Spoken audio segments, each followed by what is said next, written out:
Hi guys, job వచ్చేసింది అని చెప్పి ఎప్పుడు కూడా రిలాక్స్ అవ్వద్దు. ఎందుకంటే జాబ్ అనేది ఫస్ట్ స్టెప్ మాత్రమే, అంటే తొలి అడుగు మాత్రమే. చాలా మంది స్టూడెంట్స్ కొంతమంది నన్ను క్వశ్చన్ చేస్తూ ఉంటారు, సార్ నేను ఒక కోర్స్ నేర్చుకోవాలనుకుంటున్నాను, లేకపోతే చాలా మంది అన్నయ్య అని పిలుస్తారు. సో ఈ కోర్స్ నేర్చుకున్నాను, నేను ఈ కోర్స్ నేర్చుకుంటాను, ఈ కోర్స్ నేర్చుకుంటే హ్యాపీగా లైఫ్ లో సెటిల్ అవ్వవచ్చా అని చాలా మంది నన్ను అడుగుతూ ఉంటారు. ఇంకొంతమంది చూస్తే మీరు ఈ కోర్స్ బాగుందంటారు, ఈ కోర్స్ బాగుందంటారు అని చెప్పి అడుగుతూ ఉంటారు. ఈ రెండింటికి ఇక్కడ క్లారిటీ ఇస్తాను. సో ఫస్ట్ ఆఫ్ ఆల్ ఏంటి అంటే, ఒక కోర్స్ నేర్చుకున్నారంటే మనం ఆలోచించాల్సిన విషయం ఏంటి అంటే, సాఫ్ట్వేర్ ఇండస్ట్రీలో కానీ ప్రైవేట్ ఇండస్ట్రీలో కానీ ఒక కోర్స్ నేర్చుకొని నేను జీవితాంతం ఈ కోర్స్తో బతికేస్తాను అనేది wrong step and also wrong, అసలు ఆ మెథడే రాంగ్. ఎప్పటికప్పుడు అప్డేట్ అవుతా ఉండాలి. ఒక చిన్న లాజిక్ చెప్తాను. ఇప్పుడు ఎందుకు ఈ ఫస్ట్ స్టెప్ అన్నానో కూడా చెప్తాను మీకు. ఇప్పుడు మనము స్టార్టింగ్ శాలరీ ఒక 3 లక్షల ప్యాకేజ్ తీసుకుందాం అనుకుంటే ఈ 3 లక్షల ప్యాకేజ్ని నెక్స్ట్ 5 years లో లేకపోతే 3 years లో 10 lakhs ఎలా చేసుకోవాలో 12 lakhs ఎలా చేసుకోవాలో ఆలోచించాలి. అందుకే ఫస్ట్ స్టెప్ అన్నాను. ఇంకొక విషయం, ఎందుకు స్కిల్ అప్గ్రేడ్ చేసుకోవాలి అంటున్నానంటే, దానికి శాలరీ పెరగడానికి లింక్ ఏంటి అంటే, మీరు ఒక పనిని నేర్చుకున్నారు, ఒక కోర్సు నేర్చుకున్నారు. అస్యూమ్ దట్ మీరు full stack Python, mean stock, men stock, .NET నేర్చుకున్నారు. నేర్చుకున్న తర్వాత నేను ఈ కోర్స్ నేర్చుకున్నాను అంటే ఒక .NET కోర్స్ నేర్చుకున్నాను. .NET లో బాగా ఎక్స్పర్టైజ్ అయ్యారు. ఒక 3 సంవత్సరాలకి మీకు చాలా బాగా వర్క్ వచ్చేసింది. మీకు శాలరీ కూడా 10,000 నుంచి 50,000కి వెళ్ళిపోయింది. శాలరీ కూడా 10,000 నుంచి 50,000కి వెళ్ళిపోయింది. మరి ఇప్పుడు 10,000 నుంచి 50,000కి వెళ్ళిపోయింది అని చెప్పి ఇక్కడి నుంచి మళ్ళీ పెరగడానికి మీరేం చేయాలి? ఇప్పుడు ఒక చిన్న లాజిక్ చెప్తాను, చాలా కామన్ సెన్స్ అప్లై చేస్తే మీకు కూడా విషయం అర్థమవుతుంది.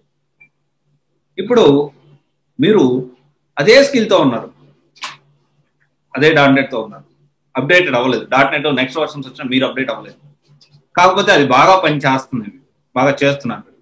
అప్పుడు మీరు అప్పుడు ఒక కంపెనీ ఏమాలోచిస్తుంది, దీనికి నేను నెలకి 50,000 అంటే సంవత్సరానికి 6 లక్షలు 7 లక్షలు ఇచ్చే ప్యాకేజ్ ఇచ్చే బదులు అదే ప్యాకేజ్ ఇద్దరి నుంచి చేయించుకోవచ్చు కదా నేను ఫ్రెషర్ని తీసుకొని. ఎందుకంటే ఫ్రెషర్ డే 1 రోజు ఏ పని చేస్తున్నాడో ఈ రోజు కూడా 3 సంవత్సరాల తర్వాత కూడా అదే పని చేస్తున్నాడు. కాకపోతే ఈ ఎక్స్పీరియన్స్ కొద్ది ఇంకొంచెం ఫాస్ట్ గా పని చేస్తున్నాడు. 6 నెలల్లో సరైన షార్ప్ క్యాండిడేట్ దొరికితే 6 నెలల్లోనే షైన్ అవుతాడు. 6 నెలల్లో మనకు కావాల్సిన అవుట్పుట్ ఇస్తాడు.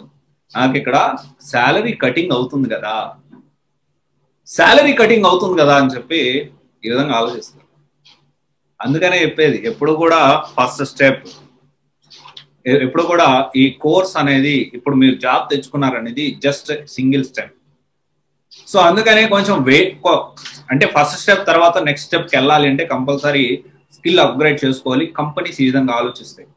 చాలా మంది సాఫ్ట్వేర్ అప్డేటెడ్ అవ్వకపోతే చాలా మందికి జాబులు పోయాయి. కానీ రెసిషన్లో కానీ ఇలాంటి వాళ్ళని ఫస్ట్ తీసేయడానికి అవకాశం ఉంటుంది.